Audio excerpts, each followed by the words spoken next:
কারোর সঙ্গে আমার শত্রুতা নেই, প্রশংসা করবো না কেন? প্রশংসা এই জন্য করেছি, প্রশংসা করিনি। আমি বলেছি যে যারা এত বড় কথা বলছে তাদের নামে অত কেস আছে, আর যাকে নিয়ে এত চর্চা তার নামে কেস নেই কেন? আর তার যার নামে কেস নেই, চোর ডাকাত বলে কেউ প্রমাণ করেন, তার সঙ্গে কেউ আমি বসি, আমি খারাপ হয়ে গেলাম? না দিদা, দীঘায় যাওয়াতে একটু পার্টি কর্মীরা অস্বস্তিতে ছিলেন, যেটাকে বয়কট করা কর্মীরা নয়, কিছু লোক অস্বস্তিতে ছিল। সমস্যাটা ওটা যে মমতা ব্যানার্জি আমাকে এত গুরুত্ব দিয়েছেন কেন, এই জন্যই অনেকে কষ্ট পেয়েছেন। কারোর সঙ্গে আমার শত্রুতা নেই, প্রশংসা করবো না কেন?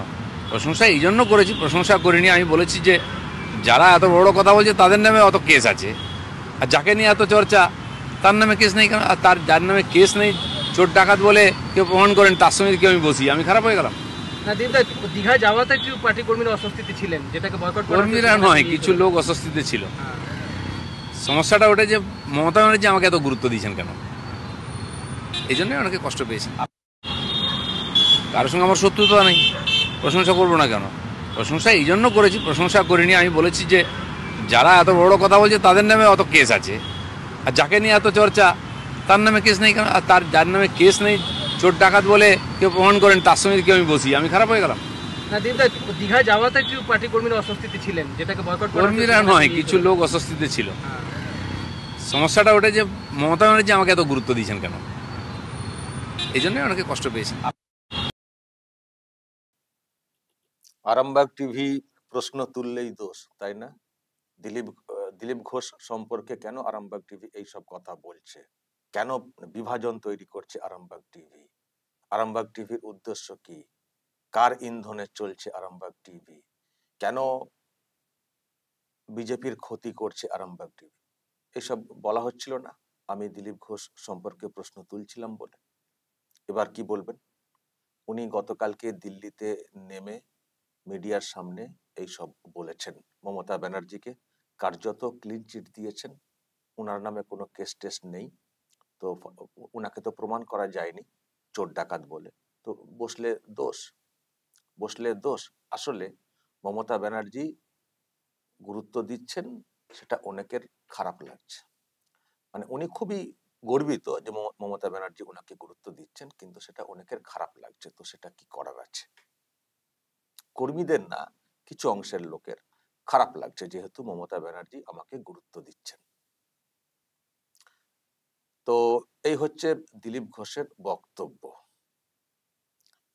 তার মানে দিলীপ ঘোষের চোখে মমতা ব্যানার্জি সততার প্রতীক। ওনাকে চোর ডাকাত বলে প্রমাণ করা যায়নি বা কেস টেস হয়নি। এটা দিলীপ ঘোষের চোখ। দিলীপ ঘোষের চোখে মমতা ব্যানার্জি চোর ডাকাত না, কোনো প্রমাণ হয়নি, কোনো কেস টেস হয়নি, তো বসতে সমস্যা কোথায়? আর আমাকে গুরুত্ব দিচ্ছেন মমতা ব্যানার্জি, সেটা অনেকের খারাপ লাগছে। মোদ্দা কথা, মমতা ব্যানার্জি ওনাকে গুরুত্ব দিচ্ছেন, উনি গর্বিত।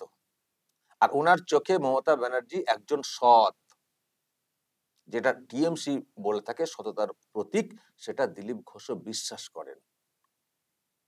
তো দিলীপ ঘোষ যদি এটা বিশ্বাস করেন, দিলীপ ঘোষ যদি মমতা ব্যানার্জির গুরুত্বটাকে বিরাট গর্বের মনে করেন, তো যারা পরিবর্তন চাইছেন তাদের গায়ে লাগবে না? তাদের মনে অবিশ্বাস তৈরি হবে না? আমি কোনো দল করি না, আমি আমার আমার আমার আমার বিজেপি, সিপিএম, কংগ্রেস এরকম কোনো নেই, আমি কোনো পলিটিক্স করি না। কিন্তু আমি আপনাদের মতো একজন যে পরিবর্তন চাই, পরিবর্তনকামী, এটা আমি প্রকাশ্যে বলি। আমি শুধু একজন ইউটিউবার না, আমি এই রাজ্যে পরিবর্তনের পক্ষে। এখন যেহেতু পরিবর্তনের দিকে অনেকটা এগিয়ে, মানে পরিবর্তন করানোর ক্ষেত্রে অনেকটা এগিয়ে বিজেপি, কারণ আমরাও তো একটা শক্ত খুঁটি চাইছি না যে এই দলটাকে কে হটাতে পারবে। তো সামনে দেখতে পাচ্ছি বিজেপি রয়েছে, বাম কংগ্রেস তারা লড়াই করার চেষ্টা করছে, কিন্তু দেখছি যে এখনো মানুষের মনে সেই অর্থে ছাপ ফেলতে পারেনি। যদি ছাপ ফেলতে পারতো, আরামবাগ টিভি দেখতেন ওই বাম কংগ্রেসের হয়েই গলা ফাটাতো। কারণ একটাই লক্ষ্য, আমার কোনো বিজেপি প্রীতি নেই। আমি জানি এই দেশটা আমার, ভারতবর্ষ আমার দেশ, দেশের জন্য যারা করবেন তাদের পাশে থাকতে হবে। আর এখানে সব থেকে বেশি যেটা প্রয়োজন হয়ে পড়েছে, সেটা হচ্ছে পরিবর্তন। পরিবর্তন পশ্চিমবঙ্গে যে সরকারটা চলছে এটা গোটা দেশের জন্য থ্রেট, এটা গোটা দেশের জন্য একটা থ্রেট। ফলে এই রাজ্যে পরিবর্তনটা খুব জরুরি। তো সেখানে দেখতে পাচ্ছি পরিষ্কার যে বিজেপি সামনের সারিতে রয়েছে। তো এখন সম্ভাবনা যদি বলি সেটা বিজেপির ক্ষেত্রে রয়েছে। তো সেই জন্য আমার কথাগুলো বিজেপি বিজেপি টাইপের হয়ে যায়। কিন্তু এটা কেউ ভেবে নেবেন না যে আমি বিজেপি। এই যে 26-এ যদি বিজেপি না পারে পরিবর্তন ঘটাতে, কি ভাবছেন? ওই আমি বিজেপির হয়ে গলা ফাটাবো? ভুল ভাবছেন। যারা বিজেপি করেন তারা তো দল করতে পারেন, তারা তাদের ক্ষমতায় তারা এলেন কি না এলেন তারা তাদের দল করতে পারেন, কিন্তু আরামবাগ টিভি বিজেপির পেছনে ছুটবে না। আরামবাগ টিভি বিকল্প খুঁজবে, আর আমাকে খুঁজতে হবে না, বিকল্প অলরেডি তৈরি হয়ে যাবে। ঠিক দেখবেন তো, যখন একটা ব্যর্থ হয়ে যাবে একটা দল বারবার, তখন তার দিকে তো কেউ থাকবেন না। তো দেখবেন ঠিক বিকল্প কিছু একটা হয়ে যাবে, নতুন দল বলুন যাই বলুন, নতুন জোট বলুন, কিছু একটা হয়ে যাবে। আরামবাগ টিভি ঠিক তাদেরকে আবার প্রচারে আনবে, কারণ একটাই উদ্দেশ্য পরিবর্তন। একটাই উদ্দেশ্য পরিবর্তন। এই রাজ্যটার যে হাল করে করে দেওয়া হচ্ছে, মমতা ব্যানার্জি যেটা করছেন, আটকাতে হবে, আটকাতে হবে, হটাতে হবে।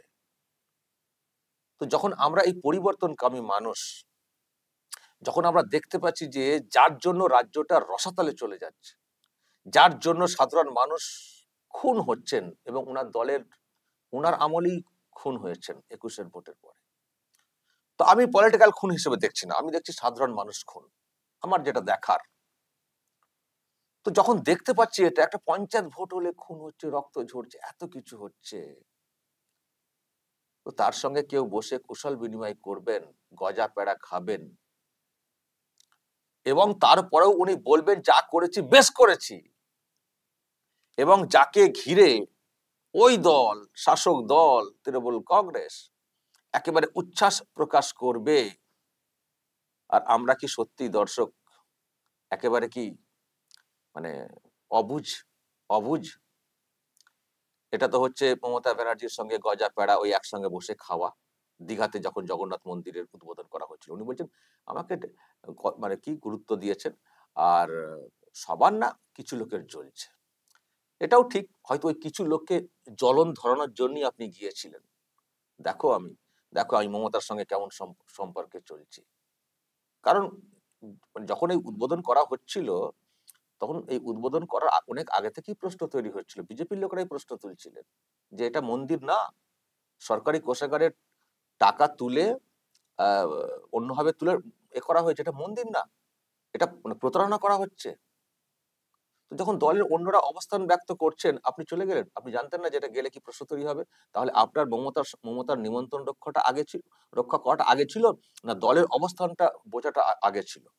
আপনি মানে এই আপনার ওই যে গুরুত্ব দিচ্ছে, মমতা ব্যানার্জি গুরুত্ব দিচ্ছেন, গর্বের কারণে গর্বে বুকটা একবারে ভরে যাচ্ছিল, সেই চলে গেছিলেন। তো গেছিলেন। তো তাহলে এখন আবার এত দাবিদার অন্য দিক থেকে কেন তুলছেন? আপনার সঙ্গে মমতা ব্যানার্জির খুব কুশল বিনিময় হচ্ছে, ভালো কথা। তো কেন আবার এই কথা বলছেন? আমি শুনছিলাম বলেছেন যে আমাকে দলে করা হচ্ছে, চেয়ার দেওয়া হচ্ছে না, এই দেওয়া হচ্ছে না, সেই দেওয়া হচ্ছে না। কেন দেওয়া হচ্ছে না সেটা তো বুঝতে হবে, যে কেন আপনি দল থেকে সরে যাচ্ছেন, কেন আপনাকে গুরুত্ব দেওয়া হচ্ছে না। আপনি দুদিন আগে গেছিলেন শ্রমিক ভট্টাচার্যের সঙ্গে সাক্ষাৎ করতে, আমি কালকে বলেছি আপনার তো একটা ছবিও তো দলের কোনো পেজেতে পোস্ট করা হয়নি। কেন করা হয়নি? বুঝতে হবে তো কেন করা হয়নি।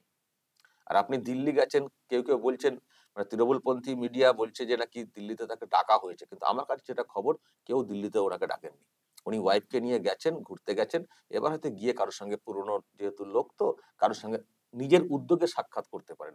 কেউ কোনো নেতা ওনাকে দিল্লিতে ডাকেনি, মানে দল ওনাকে দিল্লিতে ডাকেনি।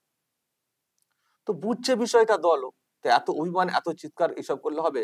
এই যে অরূপ বিশ্বাস থেকে শুরু করে, মানে যেভাবে ওই দিনে ওনাকে আপ্যায়ন করা হয়েছে, মানে বোঝা মুশকিল যে উনি তৃণমূল কংগ্রেসের মন্ত্রী, না বিরোধী দলের কোন নেতা, জাস্ট একজন নেতা, কোনো পদ হোল্ডার না।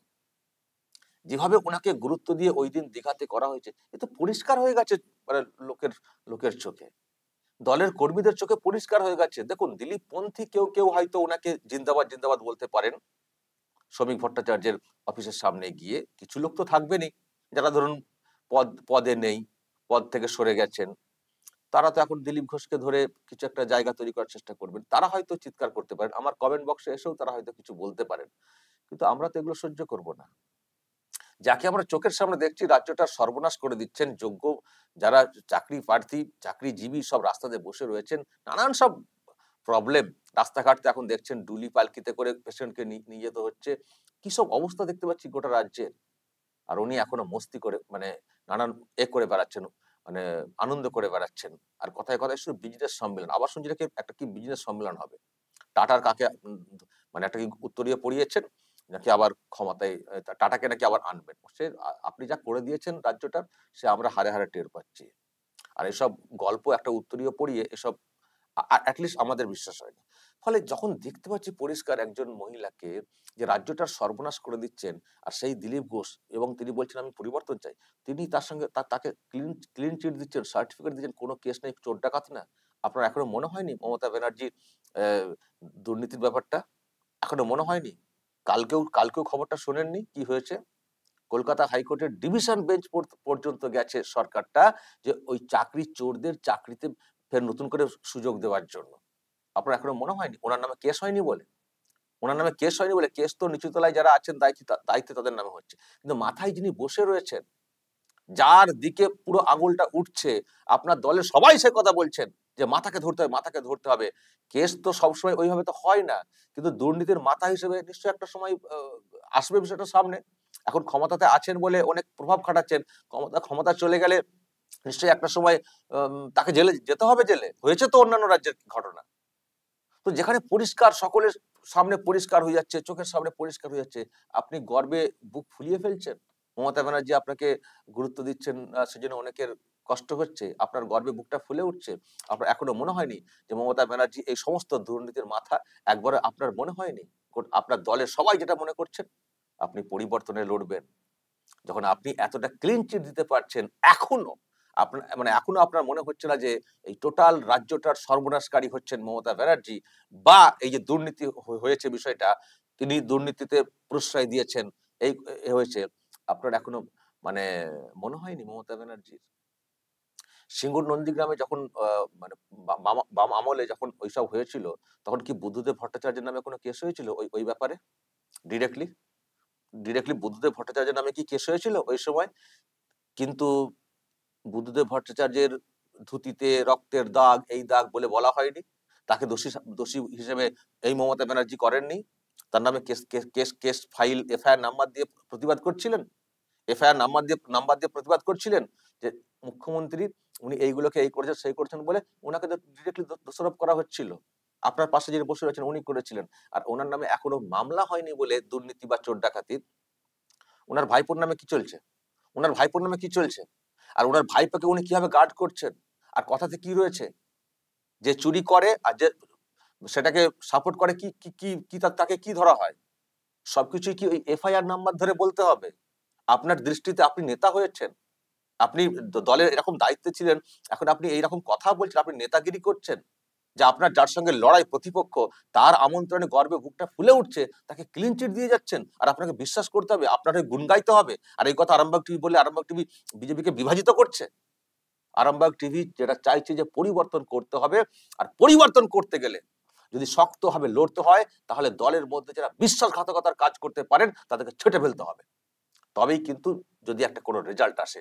আমি যা দেখতে পাচ্ছি দর্শক, এবং উনি যেভাবে এখনো নিজের অবস্থানে থেকে ক্লিন চিট দিয়ে যাচ্ছেন বারবার মমতা ব্যানার্জিকে, আমি তো অবাক হচ্ছি যে কেন এনাকে এখনো দলে রাখা হচ্ছে। আমি সব থেকে আজকের দিনে দাঁড়িয়ে বলছি, গতকালকে এই বক্তব্য শুনে সত্যি আমি অবাক হচ্ছি যে এই মানুষটিকে আমি আজকে যত দিন যাচ্ছে ততই দেখবেন আমি জোর গলায় বলছি। আগে কিন্তু এতটা বলতাম না, কারণ দিলীপ ঘোষকে আমিও খুব লাইক করতাম, একটা বোল্ড ভয়েস ছিল, লাইক করতাম, কিন্তু ওনার অবস্থান যেভাবে উনি নিজেই নিজেকে ব্যক্ত করছেন, আমাদের মনে বিরাট মানে প্রশ্নটা, মানে এই যে যেসব প্রশ্ন তৈরি হচ্ছে, এগুলো বড় আকার ধারণ করছে। সেজন্য আজকে এতটা গলা চড়িয়ে বলছি যে এইভাবে যদি এখন উনি কথা বলে যান প্রকাশ্যে, তো কি করে ওনাকে ভরসা করা যাবে? এখন যদি উনি দলে থাকেনও, আমার তো বিরাট সন্দেহ হবে যে দলে আছেন বটে, কিন্তু ভোটের সময় দলের হয়ে কাজ করবেন নাকি মমতা ব্যানার্জির ওই গর্বে বুক ফুলে ওঠা মমতা ব্যানার্জির কথা শুনে ওনাদের পক্ষে খেলে দেবেন। আমার তো সেটা নিয়েও এখন সন্দেহ তৈরি হচ্ছে। আর দেখছি যে ওই দিলীপ ঘোষকে নিয়ে তৃণমূলপন্থী লোকেরা বিরাট সব এখনো এই কালকে বক্তব্য রেখেছেন, সেটা নিয়েও দেখছি একজন দেবাংশু আজকে বক্তব্য রাখছিলেন এবিপিতে, উনিও বলছেন হ্যাঁ উনি তো একমাত্র বিজেপিকে দাঁড় করিয়েছেন, অমুক তমুক, মানে দিলীপের হয়ে প্রশংসা করছেন, বিজেপিকে দাঁড় করিয়েছেন এখনো, তো ওনাকে তো গুরুত্ব দেওয়া উচিত বলে দেখছি উনার হয়ে এখন তারা বলে যাচ্ছে। ফলে এখানে সন্দেহ তৈরি হবে না, এখানে সন্দেহ তৈরি হবে না। আর এসব বলছে বলে আরামবাগ টিভি বিভাজন করছে, দিলীপ ঘোষের বিষয়ে এখানে এত কথা বলে যাচ্ছে, এমনি এমনি বলে যাচ্ছে, বলবো না তো, আর কিছুদিন পর কারোর জন্যই বলবো না। এই 26-এর ভোটটা হয়ে যাওয়ার পর যদি দেখি যে পরিবর্তন এলো না, বিজেপি করতে পারলো না, দেখবেন আর আরামবাগ টিভি বিজেপির কারোর জন্য কথা বলবে না, কারোর জন্য কথা বলবে না। আমরা দিন রাত একটা টার্গেটকে সামনে রেখে এগোবো, আর দেখবো ভিতরে ভিতরে খেলা হচ্ছে, ভিতরে ভিতরে খেলা হচ্ছে, আর আমরা মরিচিকার পেছনে ছুটবো চুপচাপ চুপ থেকে, এটা তো হতে পারে না, এটা তো হতে পারে না। দর্শক বলবেন যদি আপনাদের এই নিয়ে কিছু বলার থাকে অবশ্যই বলবেন, কমেন্ট বক্সে নজর রাখবেন আরামবাগ টিভিতে।